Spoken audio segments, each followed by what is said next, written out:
और जो लोग आप पे पथराव करते हैं, टेंशन मत लेना। हाथी ने कभी भौंकने वालों की परवाह नहीं करी।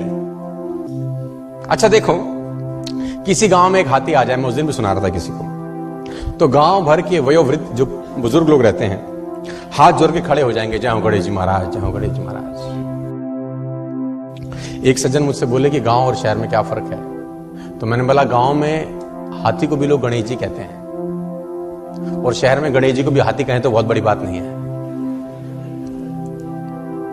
और मुझे नहीं लगता कि हाथी के सिवा कोई दूसरा पशु ऐसा है जिसके आगे इतने हाथ जोड़े जाते हैं, मुझे नहीं लगता।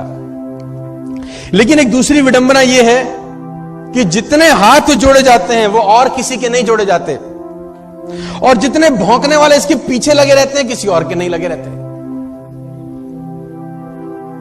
गलत तो नहीं कह रहा मैं आपसे? जितने हाथ जोड़े वाले इसके सामने खड़े रहते हैं उतना किसी और के नहीं, और जितने भौंकने वाले इसके पीछे रहते हैं किसी और के नहीं।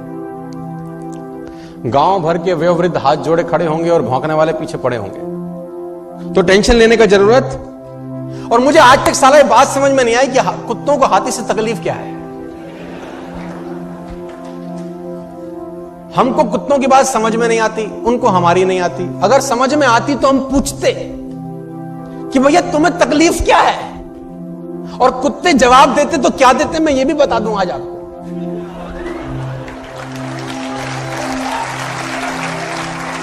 कुत्ते बोलते हैं हमें हाथी से कोई तकलीफ नहीं है, तो फिर भौंकते क्यों हो? तो फिर भौंकते क्यों? बोले एक ही बात बोलते, हमें तो इसके आगे हाथ जोड़े खड़े हुए जो लोग हैं ना, वो सहन नहीं हो रहे साला।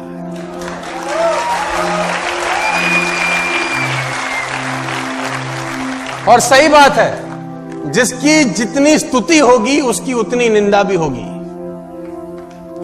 जिसकी जितनी स्तुति होगी उसकी उतनी निंदा होगी। स्तुति करने वाले हाथ जोड़े खड़े होंगे और भौंकने वाले पीछे पड़े होंगे।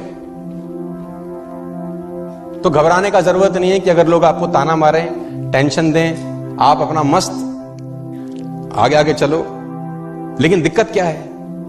अच्छा, कुत्तों की इतनी हिम्मत नहीं है कि हाथी के आगे आके भौंके। आगे आके भौंकते नहीं, पीछे भौंकना बंद करते नहीं। लेकिन आप देखो, हाथी को देखो,